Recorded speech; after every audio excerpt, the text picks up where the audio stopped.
Hello and a very warm welcome back to Planet Zoo. Been working in the console version this week and I've been working on something I think is pretty special and should hopefully have some very happy people tuning into this. A couple of weeks back, I ended off the starter habitat collection for console. I'd slowly worked my way through every base game animal, finishing with the western lowland gorilla, and it's so good to have that collection completed. That said, how I'd worked on the habitats, I was somewhat worried about hitting the complexity meter while I was building them, so I'd built the habitats up across 8 separate save games. So a different save for each game biome basically. That being the case, I thought a nice way to tie up the collection would be to test out all the habitats out myself and see how functional they actually are to build an entire zoo with them. That's brought to life this Planet Zoo themed starter zoo. This is indeed every single base game habitat animal all together in one functional zoo. And if we take a look at the settings, my fears of maxing out the complexity meter were completely unfounded. Even with every habitat in here together, I'm barely past the halfway mark at 56%. So there's the proof there, particularly as I have created this being conscious of the meter. It was a genuine concern to me whether it would even be possible to create a functional zoo featuring all of the habitats. So I have built this zoo in sandbox mode and I've turned off most of the management settings. That way I've not had to think about the animal's social requirements or the staff management options. I've also only added 2 of every animal per habitat to show what this looks like with the animals in each. So kind of a Noah's Ark sort of thing going on here. And I've also turned off breeding, otherwise some of the animals, looking at you tortoise and peafowl, they would be ramping up that complexity meter pretty quick. So no breeding at the moment. Not with a full collection of animals in this zoo in any case. That's the concept of the zoo, so I'll stop rambling and we'll take a look around. Started off this build with a modest car park. I do think taking the time to create some kind of proper entrance, moving the guest spawners and the entrance barriers into something that resembles a zoo is much nicer than going with an entrance the game starts us with.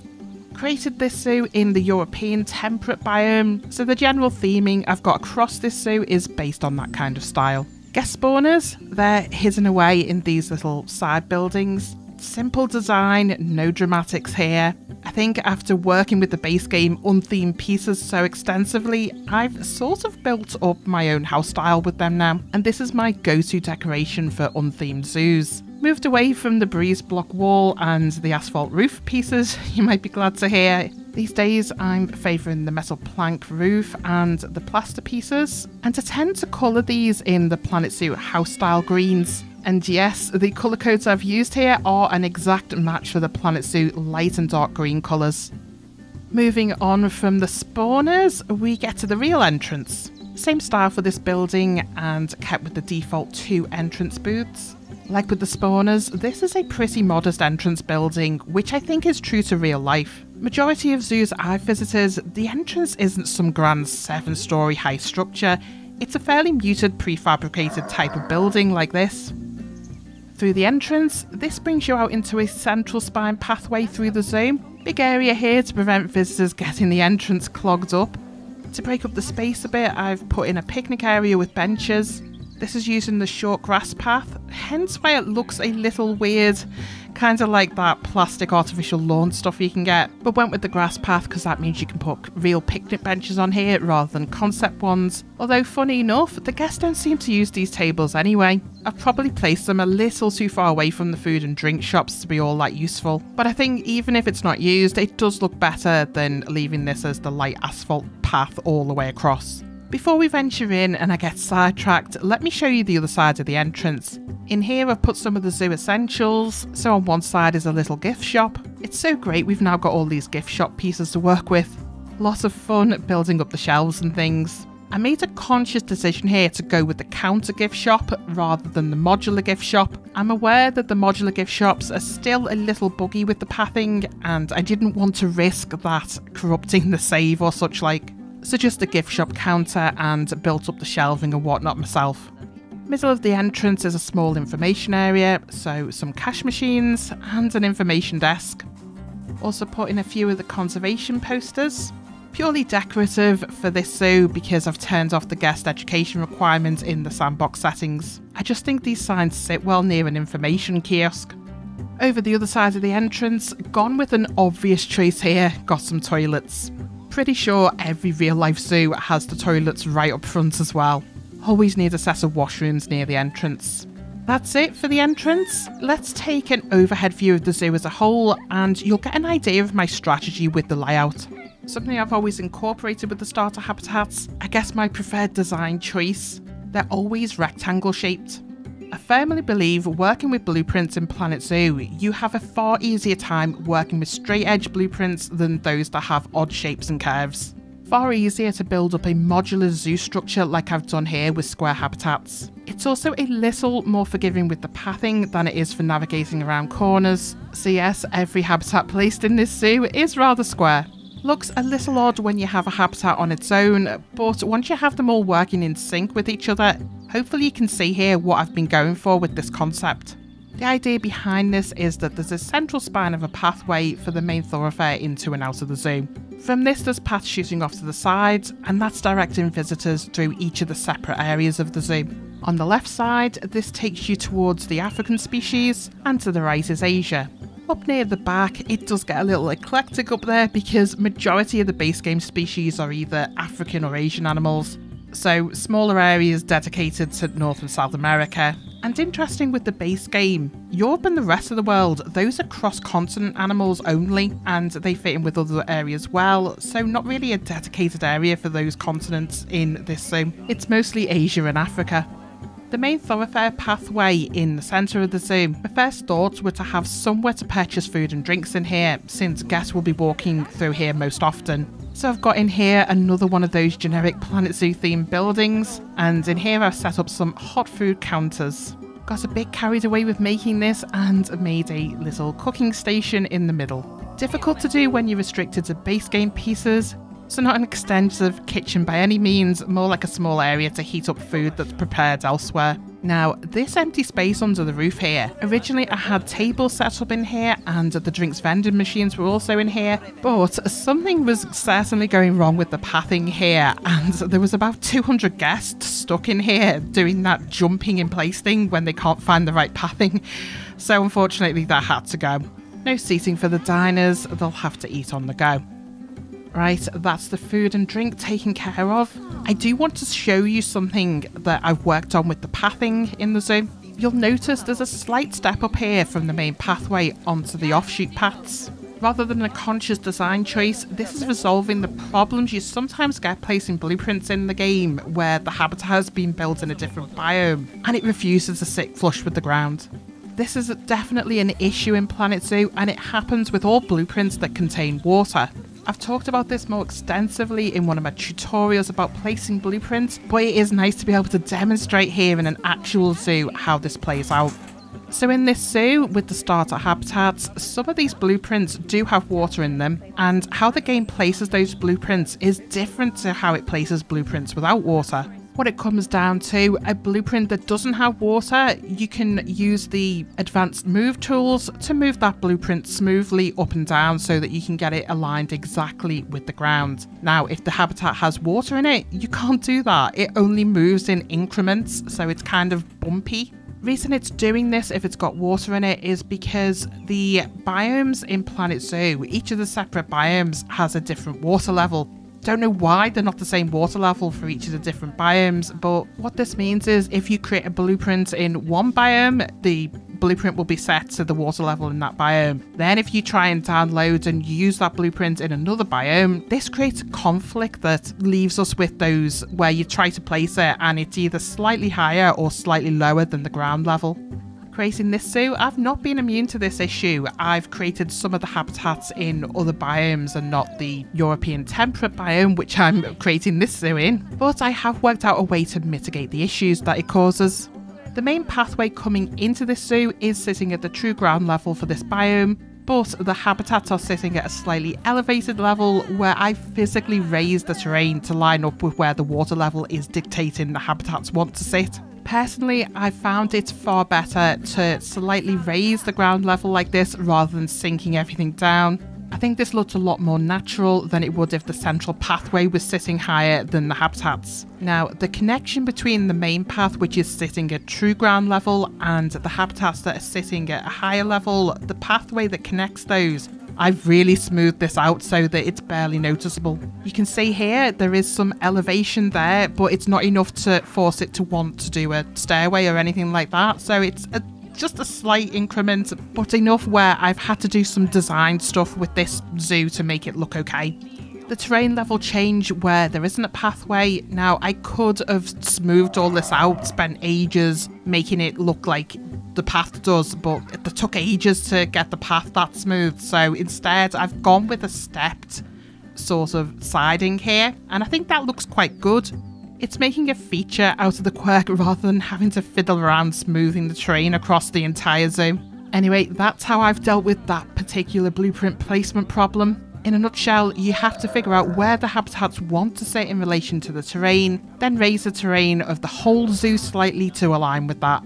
A little fiddly, but as demonstrated here, there are ways around it.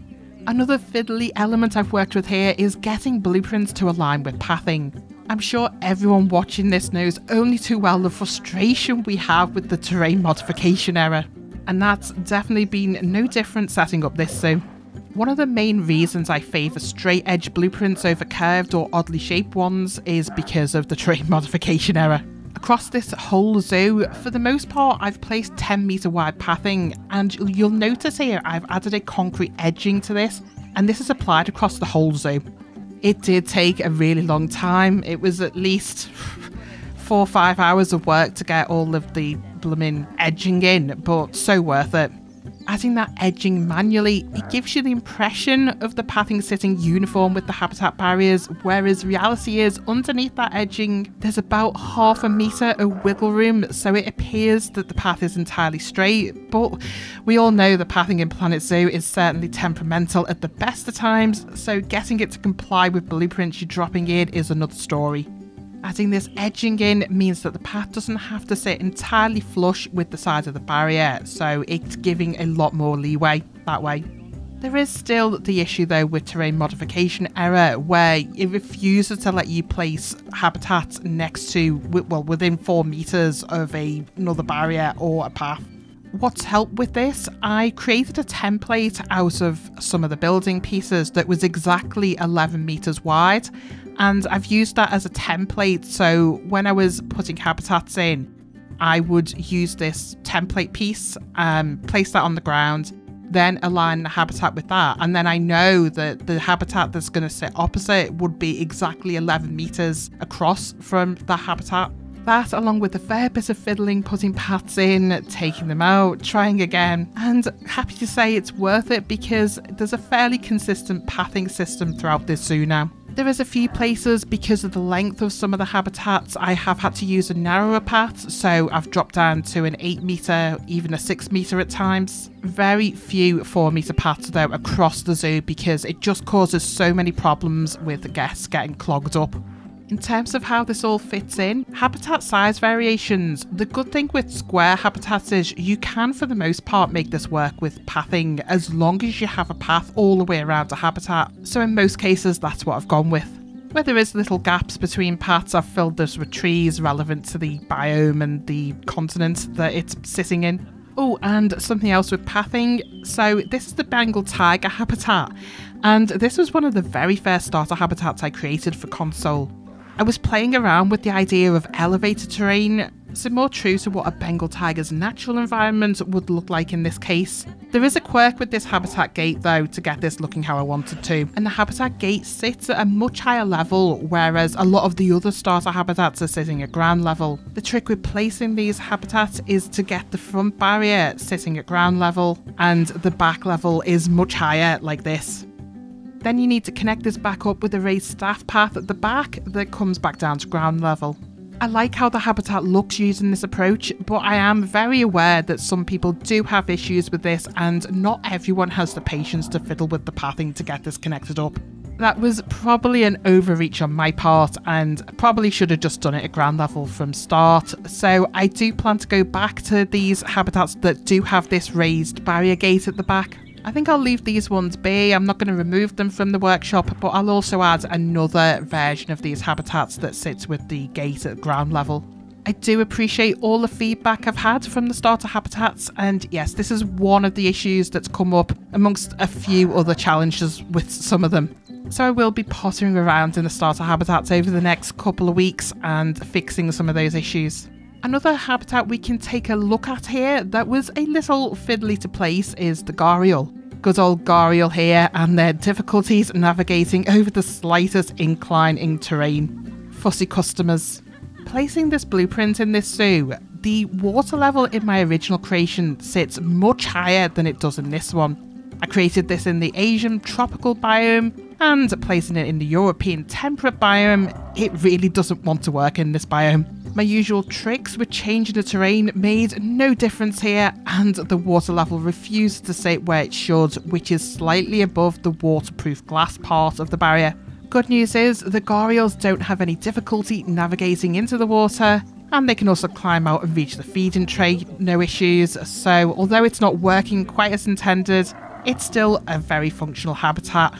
Just annoying that I spent all that effort to make it so it had a little bit of an underwater viewing area, and it doesn't work in this zoo.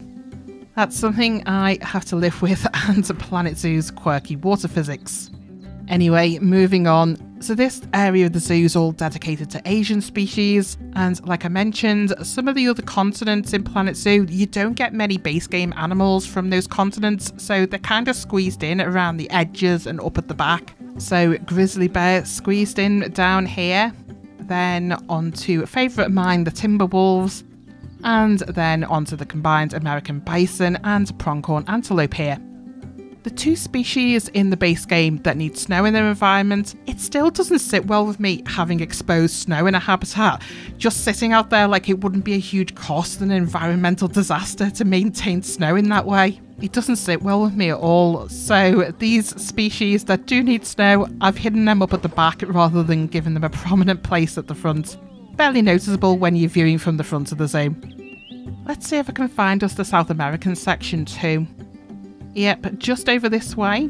So the few South American base game species, they're all okay with the tropical biome, so I've placed them strategically with other tropical species. So the tropical apes and such like. And the vaguely tropical theming for the hard shelters, this doesn't stand out too much being surrounded by other tropical species. Ah, yes, and something else I've added up this end of the zoo. I've got a restaurant in. There's not a lot of dedicated amenities areas in the zoo as a whole. Again, being slightly conscious, I didn't want complications with the complexity meter arising, but there is a few dedicated areas dotted around like this one. Like with the other non-animal buildings in the zoo, I've been very focused on making the generic Planet Zoo theme.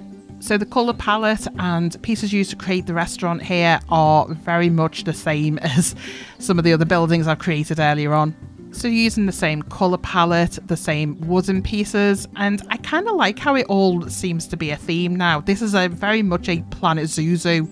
I do like making the restaurants in Planet Zoo. Not had as many problems with that as I've had with the modular gift shops. Have had a few problems here or there with restaurants before where they stop working. Thankfully not seen anything so far to give me problems with this one. So yeah, generically designed restaurants here.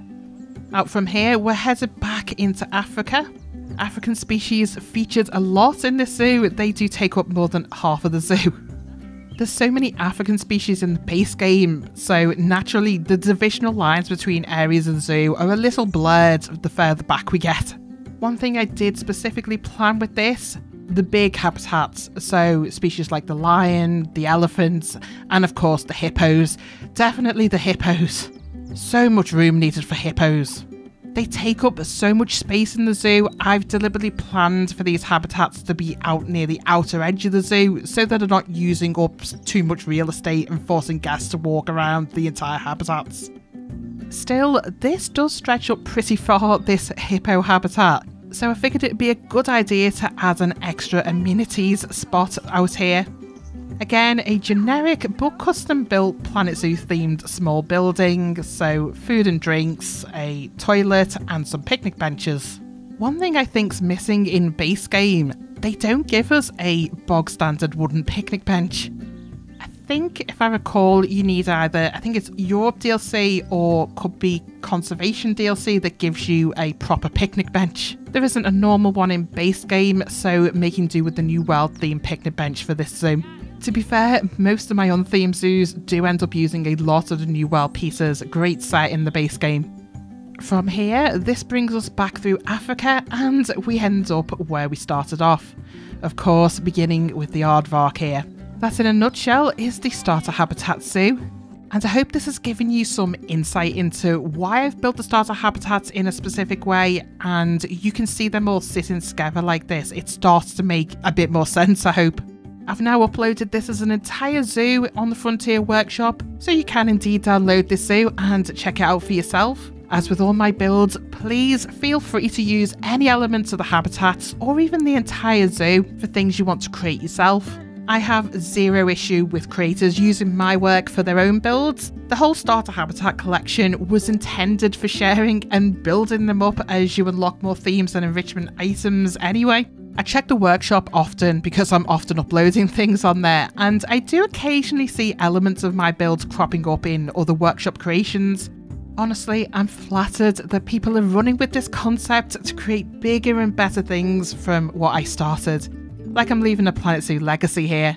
Good times. Anyway, as always, thank you so much for watching. I'll catch you in the next video.